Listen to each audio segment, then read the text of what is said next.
Guys, welcome to Better Bachelor. My name is Joker with a face for radio and a voice for print.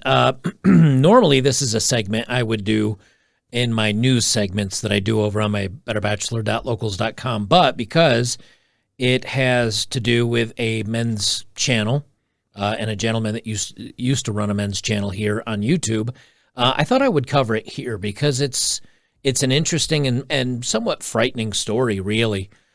Journalist and men's coach is missing in Ukraine. Now, many of you may not know this, but there was a gentleman back in the day named Coach Red Pill, and he has 322,000 subscribers now. I think at one point he peaked around 350,000, and he had tons of videos up about kind of a little bit like Jordan Peterson with some advice, a little bit like me, a little bit like dating coaches. He just kind of had a men's advice channel. I didn't agree with him on some of the things he said, especially since he kind of attacked the men going their own way group, kind of calling them weak and they needed to man up. He was married with 2 kids, and he had moved. He's, I think, an American. He was Chilean or is from Chile, and then he lived here in the United States and then went overseas, met somebody, got married, had kids, and has been living in Ukraine ever since.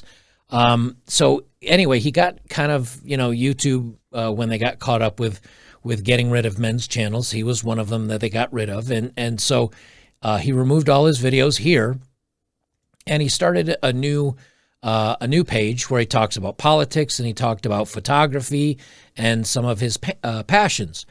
And he's Gonzalo Lira. Well, he's missing, apparently, and he was doxed by, let me see if I have the, Ian Miles Chong has this. I know some people don't like him, some people do, but he did post this, and this is where I happened to catch it. And he said Gonzalo Lira has been missing for several days. Prior to his disappearance, he said that if he can't be reached for more than 12 hours, one can assume he's been abducted or likely killed by the Ukrainian SBU, whom the Daily Beast provided all his details to. I want to play this clip by him, and again, I think this is relevant. Number one, because whether you like or dislike somebody, when you make accusations or you say something disparaging towards them, that can have actual real world consequences. And the Daily Beast, it appears. I haven't consistently watched him, but I've known of him for, 4 or 5 years since I caught his channel. And again, he's just kind of one of the everyday. I got a little frog in my throat, excuse me. He's just kind of an everyday, average, Ukrainian. And they accused him of being a subversive spy. Anyway, here's his comments on this. So I want you guys to know that if ever you don't hear from me for 12 hours during this conflict, if it's 12 hours or more, assume that I've been picked up by the SBU, and assume that the people most responsible are the Daily Beast.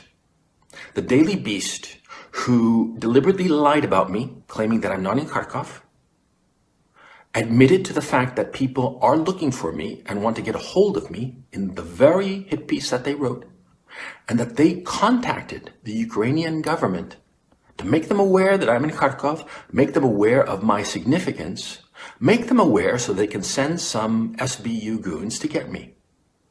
Understand what the Daily Beast has done.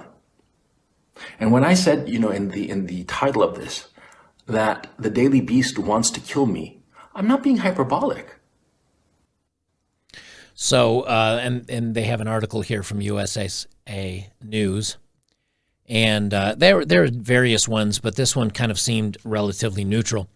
This is posted from today, the disappearance of Gonzalo Lira. And I'll talk more about this. I just want to get all the news out there so you guys can kind of be aware of where I'm referencing from.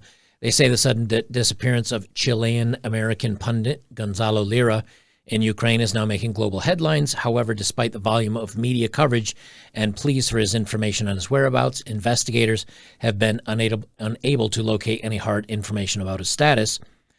Before he went missing, he repeated on social media, if he goes missing for more than 12 hours. He might have been detained or worse by the SBU, which is a Ukrainian security service. Lira also broadcast how the Daily Beast, and you just heard that, was basically, he says, lying about him and saying that he was spying for Russia. And this Sarah Ashton Cirillo says incredible news from Kharkov. Reports are that Chilean-Russian spy Real Gonzalo Lira has been captured. He is, and she put in parentheses, allegedly. He is allegedly a Russian saboteur posing as a journalist to destroy Ukraine. Congrats to Ukrainian security services. Now, any of you that have watched his material for the last 4 or 5 years would know that he was kind of a men's coach. Again, whether you liked or disliked what he said, I think he was doing it from a place of trying to do good, even if he may have disagreed with some of my views about him. And he had a wife and he had children, and he loved Ukraine. He loved the country and he loved the people.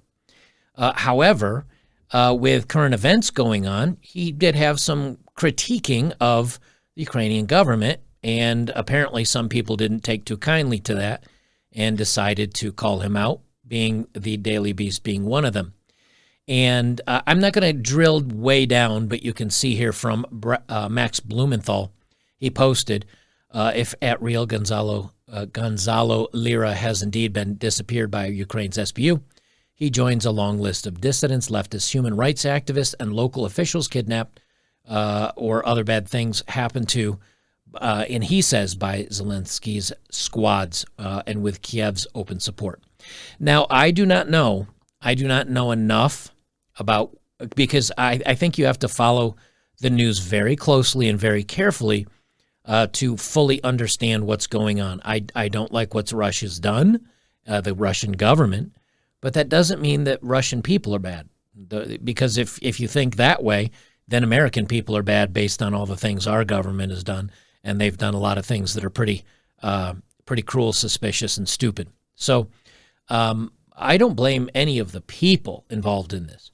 But when we've got situations going on like this, and people are putting out news stories and posts and things like that, accusing people of some very heinous things just because you put allegedly in parentheses or saying maybe, when you're in conflict with another country and you're worried about people maybe ratting you out or giving out information, those allegedlys, that's enough for some people to do some bad things. And so I am a bit worried for Coach. Again, I don't know his political views. I haven't followed the politics of this conflict that closely, only because I feel there's nothing that I can do about it, and I try to be aware of what's going on. But when anything that comes out about one side is instantly squashed and shut down by the media, and they say you can't talk about this, that instantly sends little non-existent hairs on the back of my neck up, saying, well, why? Open discourse is the best discourse, and that allows individuals to make up their minds for themselves.